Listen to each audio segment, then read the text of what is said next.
आज के लेक्चर में हम जो हमारे पास में एपीपी था तो उसके जो क्वेश्चन थे तो उसका हम सॉल्यूशन देखेंगे कि क्या सॉल्यूशन होता है। जैसा पहला क्वेश्चन था हमारे पास में कि which of the following is a vector quantity. तो ये चार में हमको बताना है कि कौन वेक्टर क्वांटिटी है। तो जैसे हमको मालूम है टाइम जो होता है वो स्केलर क्वांटिटी होता है। फिर हम देखेंगे बर्थ, तो बर्थ क्या होता है, ये भी स्केलर क्वांटिटी होता है।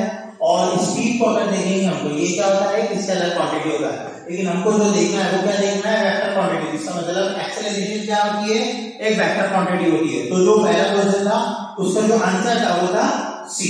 ठीक है। अब दूसरा क्वेश्चन था हमारे पास में कि the angle between vector A and B is, दोनों वेक्टर के बीच में एंगल कितना होगा। तो हमारे सामने ये फिगर थी।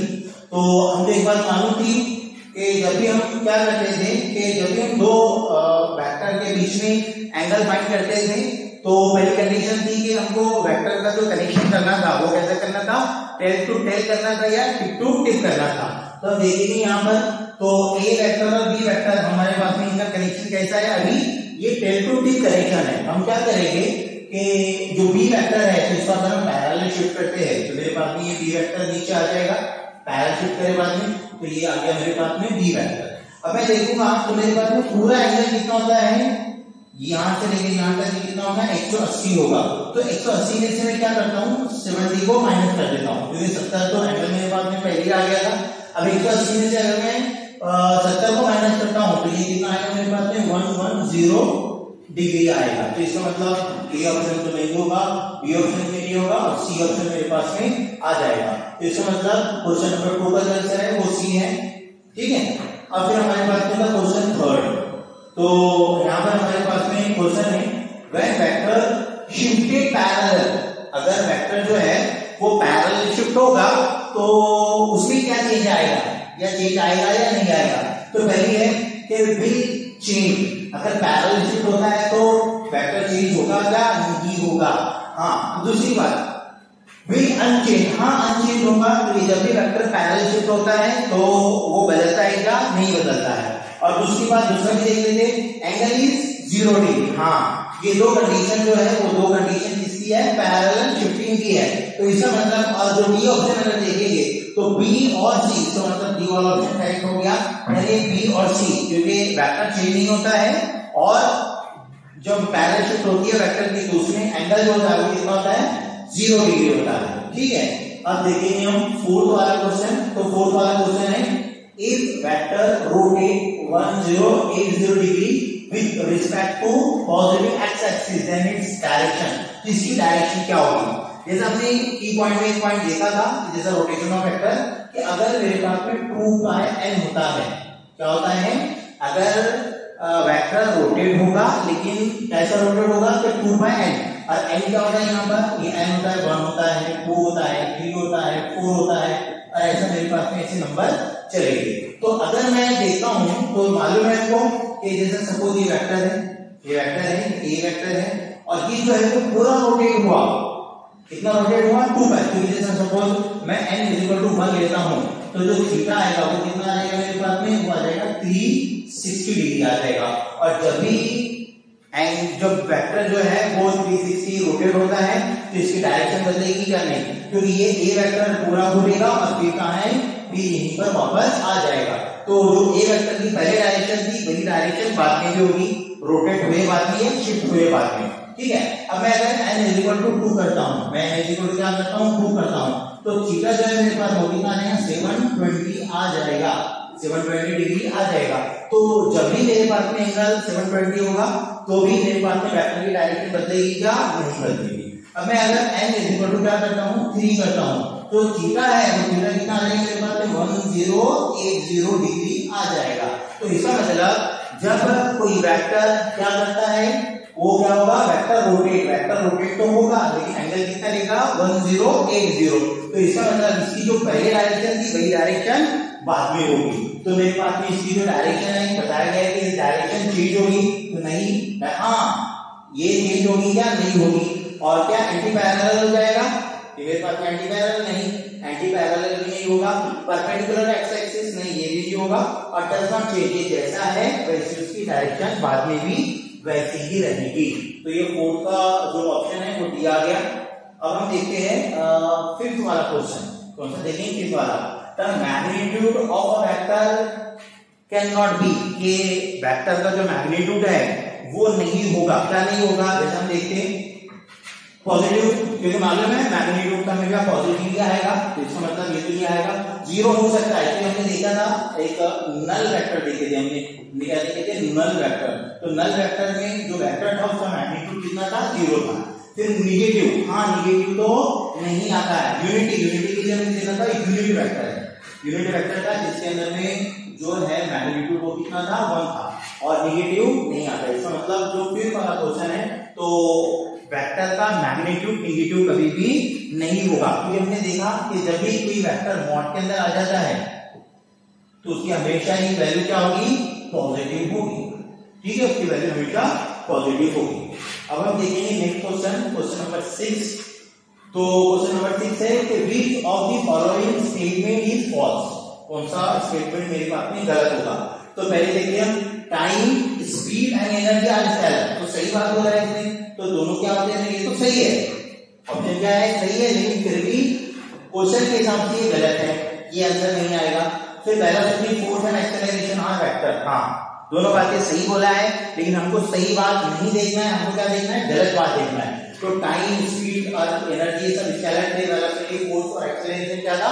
वेक्टर क्वांटिटी था। और अब हम देखेंगे सी वाला, स्केलर हैज ओनली मैग्नीट्यूड, हाँ मैग्नीट्यूड होता है स्केलर के पास में, और जो वेक्टर होता है वेक्टर हैज बोथ मैग्नीट्यूड और डायरेक्शन। तो ये बात क्या होगी? ये भी बात सही है, पर हमको तो सही बात नहीं देखना है। फिर हम देखते हैं डी वाले ऑप्शन को, तो distance is a vector quantity. Distance vector quantity होता है, डिस्टेंस वेक्टर क्वांटिटी होता है कि नहीं होता है? बल्कि क्या होता है? ये तो स्केलर क्वांटिटी होता है। डिस्प्लेसमेंट क्या है? एक वेक्टर क्वांटिटी है। हाँ दोनों वेक्टर क्वांटिटी नहीं होती है, इसका मतलब ये भी गलत है और ये गलत जो है वो सही है। अकॉर्डिंग टू क्वेश्चन ये है गलत, लेकिन क्या है? सही है हमारा ऑप्शन क्वेश्चन नंबर 6 के लिए। अब हम देखेंगे क्वेश्चन नंबर 7 है, तो उसके लिए हमारे को एक बात बताई गई है, जैसा वेक्टर ए बी, अभी एक वेक्टर ए कहाँ है, बी कहाँ है और सी कहाँ है। हम सबसे पहले इसको ड्रॉ कर लेते हैं। जैसा ये है वेक्टर ए, ये क्या है? वेक्टर ए है, और इसकी डायरेक्शन की ये वेक्टर क्या है? ये है बी, ठीक है। और ये वेक्टर क्या है? ये है सी वेक्टर, और ये वेक्टर क्या है? ये है डी वेक्टर। डायरेक्शन इधर है, और ये डी, और ये क्या है? ई वेक्टर है, और इसकी ये क्या है? एफ वेक्टर, ठीक है। तो यहाँ पर हमने एक रेगुलर हेक्सागोन बना लिए, ठीक है। तो अब हम एक काम करते हैं, क्वेश्चन को देखते हैं। तो हमारे पास में क्वेश्चन था, the angle between vector A and B, A vector और बी वेक्टर के बीच में एंगल कितना है? हमको मालूम है कि ए वेक्टर और ये रेगुलर हेक्सागोन है, तो मेरे पास में ये अगर एक्सिस को मैं आगे कंटिन्यू करता हूँ ए वेक्टर को, तो यहाँ पर एंगल कितना आएगा? 60 डिग्री आएगा। ये कितना आएगा मेरे पास में? 60 डिग्री, क्योंकि ये रेगुलर हेक्सागोन है, तो मेरे पास में एंगल कितना आएगा? 60 डिग्री आएगा। तो मेरे पास में जो एंगल आएगा वो कितना आएगा? ए और बी, जैसा हम एक काम करते हैं, अभी मेरे पास में क्या था? टेल टू टेल होना या टिप टू टिप होना। तो जैसे ये ए वेक्टर को हम क्या करें? आगे लेके गए, ए वेक्टर आगे चले गया, तो अब इसकी टेल और बी वेक्टर की टेल मिल गए, और यहाँ पर कितना एंगल है मेरे पास में? 60 डिग्री है, क्योंकि रेगुलर हेक्सागोन है, तो मेरे पास में एक्सिस के साथ में, पॉजिटिव एक्सिस के साथ में एंगल कितना बनाता है? 60 डिग्री, सभी 60 बनाते हैं, ठीक है। तो अगर हम देखते हैं तो मेरे पास में जो ऑप्शन है वो ए वाला ऑप्शन आ जाएगा, यानी ए और बी वेक्टर के बीच में एंगल कितना आएगा? 60 डिग्री आएगा।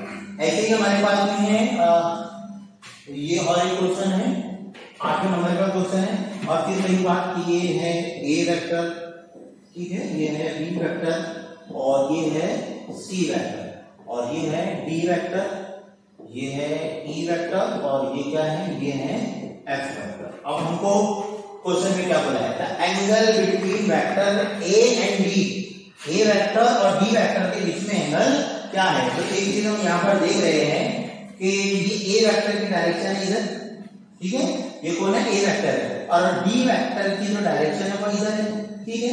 और ये दोनों ए वेक्टर और बी वेक्टर दोनों के दोनों वेक्टर क्या है? एंटी पैरेलल है, और जब भी वेक्टर जो है वो एंटी पैरेलल होता है तो उनके बीच में एंगल कितना होता है? 180 डिग्री। तो इसका मतलब ये जो सी वाला ऑप्शन है वो 8वें नंबर के क्वेश्चन के लिए सही है, ठीक है। तो ये 8वें नंबर का क्वेश्चन था। अब हम देखेंगे 9वें नंबर का क्वेश्चन। क्या देखेंगे 9 नंबर का।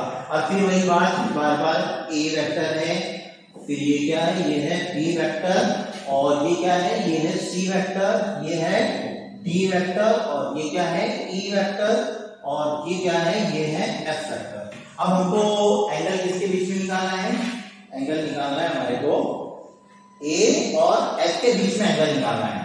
तो ये है ए वेक्टर, जैसा हम यहाँ पर ड्रॉ कर लेते हैं इसको, जैसे ये है ए वेक्टर है, ये क्या है ए वेक्टर, ठीक है, और ये एफ वेक्टर है, ये क्या है, ये एफ वेक्टर है, ठीक है। हमने पहले देखे थे कि ये जो होता है इनके बीच यहाँ पर एंगल कितना होगा, 60 डिग्री होगा, ये कितना होगा 60 डिग्री, और ये 60 डिग्री एंगल होगा क्या, नहीं होगा, क्योंकि हमारी जो पहली कंडीशन है वो क्या है कि टेल टू टेल चाहिए, टिप टू टिप चाहिए। तो यहाँ पर एफ वेक्टर और A vector tail to tip connect करे हुए, हम क्या करेंगे, एफ वेक्टर को नीचे लेके जाएंगे, ठीक है, एफ वेक्टर को हम क्या करेंगे, नीचे लेके जाएंगे, ठीक है। तो अब ये कितना है, 60 डिग्री है, इसके अपोजिट का एंगल कितना हो जाएगा, 60 डिग्री हो जाएगा, ठीक है। ये एफ वेक्टर और ए वेक्टर के बीच में एंगल कितना आया, 60 डिग्री, तो आया 60 डिग्री, ये डी वाला ऑप्शन करेक्ट हो गया 90 नंबर के क्वेश्चन के लिए, ठीक है, क्योंकि ये 60 है तो उसके सामने अपोजिट का एंगल कितना हो जाएगा,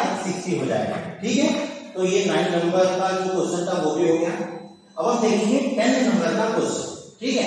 तो 10 नंबर का क्वेश्चन क्या है, लैटिन के अंदर में लैटिन का वर्ड वेक्टर मीन्स क्या बोला जाता है, इसको वेक्टर को, वेक्टर को डायरेक्शन में बोला जाएगा, कैरियर बोला जाता है, इसको क्या बोला जाता है, कैरियर बोला जाता है, ठीक है।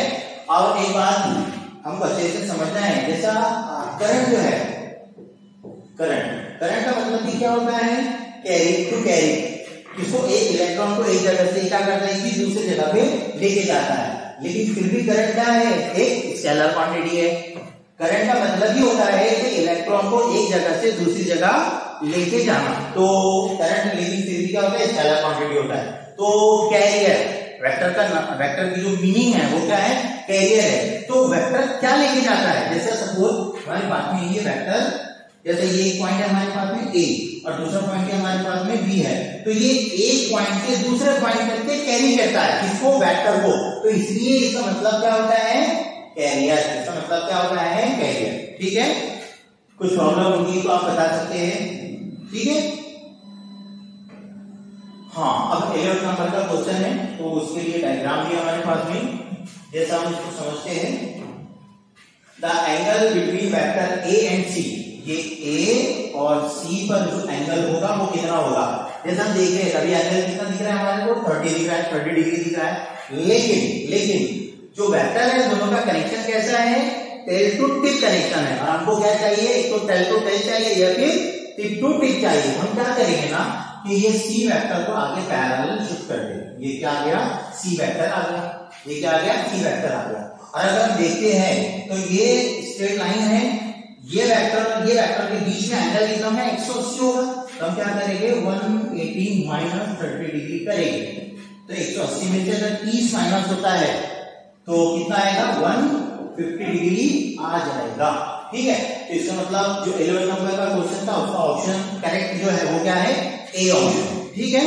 तो ये 11 नंबर का क्वेश्चन था। अब हम देखेंगे 12 नंबर का क्वेश्चन कि एआईबीएमटी में आया था, लेकिन बहुत पुराना क्वेश्चन नहीं है एआईबीएमटी का, तो इसलिए हम इसको समझते हैं। अभी क्या बोला है इसने, identify the vector quantity among the following, के इन चार वेक्टर, इन चार क्वांटिटी में, चार हो गया फिजिकल क्वांटिटी है, तो इन फिजिकल क्वांटिटी में कौन सी क्वांटिटी वेक्टर है, क्या चाहिए हमको, वेक्टर क्वांटिटी चाहिए।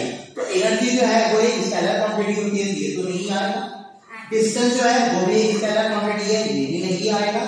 हीट जो है, हीट, एनर्जी, हीट बोले तो एनर्जी, और ये भी क्या होगी, स्केलर, इसका मतलब ये होगा क्या, नहीं। फिर कौन सा ऑप्शन, एक ही ऑप्शन बचा है, वो क्या बचा है, एंगुलर मोमेंटम। तो वेक्टर क्वांटिटी कौन है, एंगुलर मोमेंटम। तो आज के वीडियो में हमने देख लिए कि जो हमारे पास में APP था 01VA, तो उसका सॉल्यूशन इस वीडियो में हमने देख लिए कि जो 12 क्वेश्चन थे तो उनका सॉल्यूशन क्या था, कैसा था, हमने यहाँ पर उसको समझ लिया, ठीक है।